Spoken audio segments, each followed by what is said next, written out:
الله يمسيكم بالخير والصحة والعافية، شلونكم؟ عساكم طيبين. بتلاحظون طبعا بسوي معاكم هالفترة وصفات حق رمضان، بإذن الله بنجهز مع بعض وبسوي لكم وصفات بإذن الله انها بتكون مضبوطة وبتعجبكم عشان تطبقونها في رمضان. اليوم نفس ما قلت لكم بسوي معاكم صب القفشة. صب القفشة طبعا يعتبر حلو او سويت كويتي تقليدي، معروفين فيها الكويت. يختلف عن الجيمات. سموه صب القفشة لأنه ينصب بالقفشة. للجيمات يتقطع، هاي الفرق، وما ينقلي في زيت غزير نفس الجيمات. المهم، المكونات بشكل عام أنا كتبت لكم إياها. الحين بذكر لكم مكون مكون وبعطيكم كل التفاصيل. طبعا أول مكون عندي طحين جميع الاستعمالات، عندي كوبين، هني كوب وهني كوب، كوبين طحين جميع الاستعمالات. عندي كوب من طحين النخي أو طحين الحمص، تلاقونه مطحون جاهز يجيكم بهالشكل، هو اللي بيعطي. ناس ما قلت لكم طحين النخي هو اللي يميز صب القفشة عن الجيمات. وعندي هني نص كوب من الطحين الكامل اللي هو طحين البر.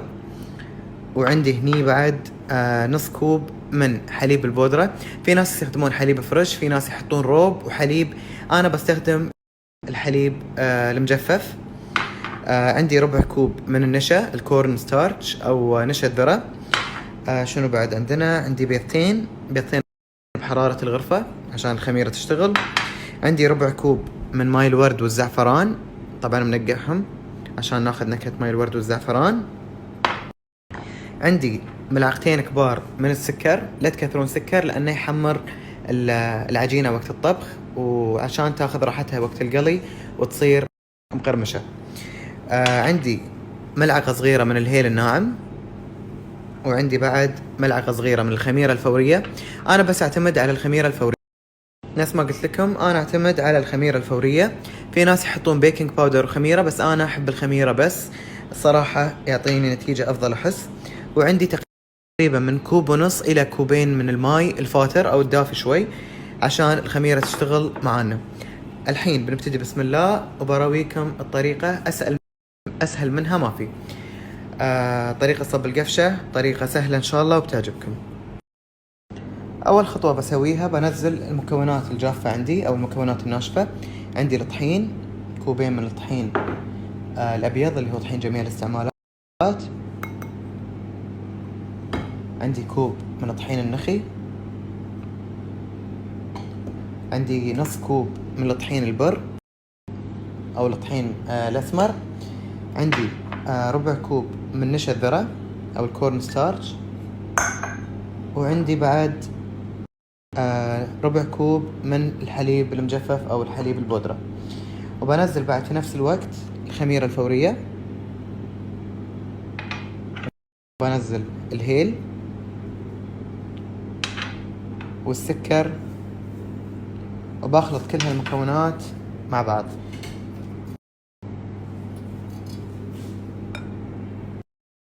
وتخلطون كل هالمكونات الجافة مع بعض.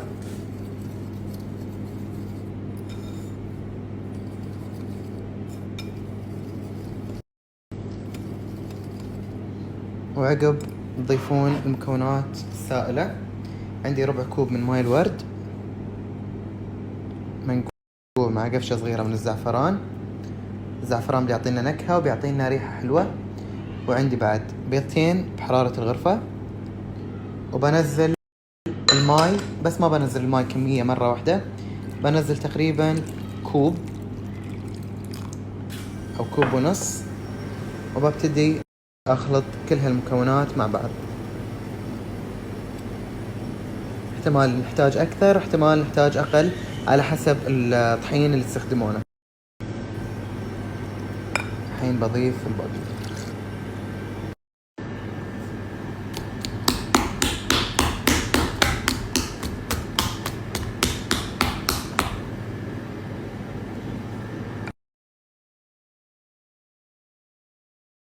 هاي هو القوام المطلوب حق عجينة صب القفشة. لا العجينة سائلة وايد ولا جافة، تقريبا وسط بهالشكل، تشبه عجينة الجيمات أو عجينة البانكيكس. فتقريبا شوفوا عشان تعرفون إذا القوام صح ولا لا، تسوون رقم 8 أو فيونكة واذا تم ثواني بسيطة 3 ثواني شي يعني بهالشكل، يعني العجينة قوامها مضبوط. طبعا حطينا احنا الهيل والزعفران وماي الورد بيعطينا نكهة حلوة ولون حلو حق العجينة. فخلاص الحين تخلونها تتخمر في مكان دافي تقريبا ساعة لين ما يتضاعف الحجم وتشتغل الخميرة، وبعدها ممكن نقلي العجينة ونصبها في الدهن.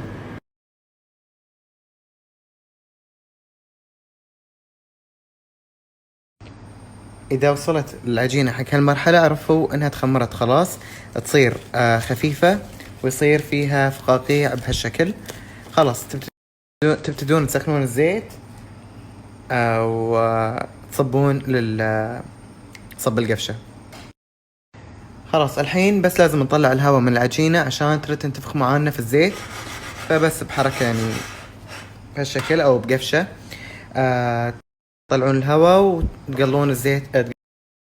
خلاص واخر خطوة تسوونها مثل ما قلت لكم، تطلعون الهواء اللي في العجينة، بيصير قوامها بهالشكل مطاطي.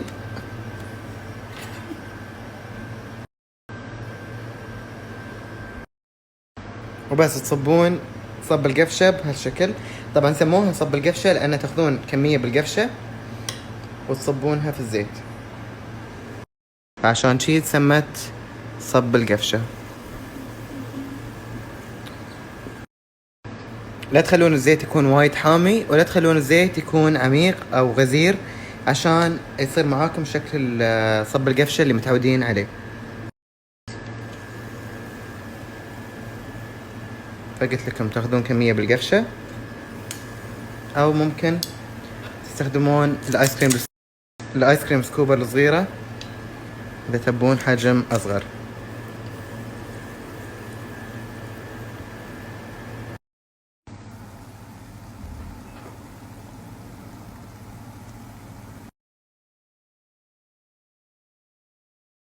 بعد ما صب القفشة تاخذ لون من تحت بهالشكل وتتكون فقاقيع أو شبه تنشف العجينة من فوق، تقدرون تقلبونها بهالشكل.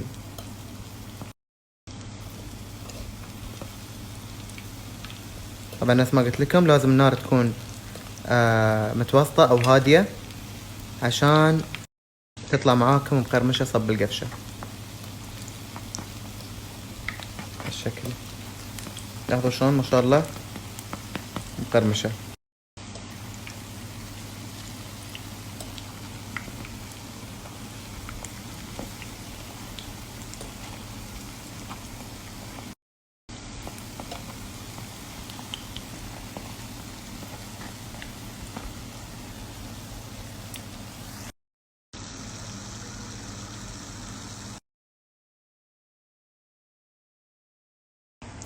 عندي هني الشيرة الثقيلة، خلاص على طول من الزيت بعد ما صب القفشة تاخذ لون معاكم، ترفعونها وتنزلونها في الشيرة على طول وهي حارة. طبعا الشيرة باردة وصب القفشة تكون حارة عشان تتشرب معانا القطر او الشيرة اللي بالزعفران والهيل.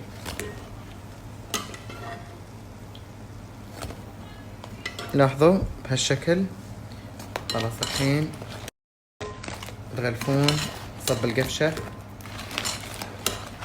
بالشيرة، بس قلبونها يعني على الخفيف عشان تتغطى عدل، وبعدها ممكن تقدمونها وهي حارة. ممكن ترشون عليها هيل، زعفران، في ناس يرشون فستق، اللي ودكم.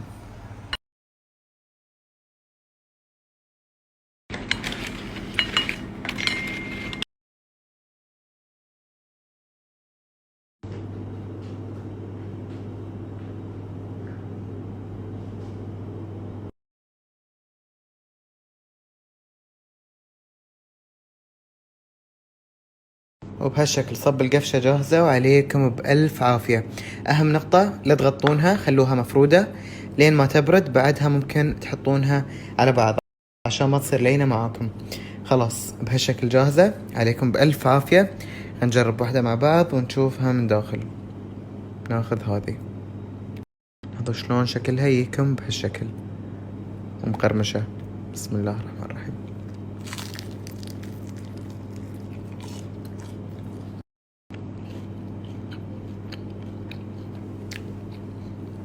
عجيبة. اعتمدوا الوصفة، وأهم شيء نفس ما قلت لكم خلوها مفرودة لين ما تتهوى تبرد شوي، بعدها ممكن تغطونها وتخلون فتحة بسيطة عشان البخار يطلع، لكن كنكهة عجيبة ومضبوطة.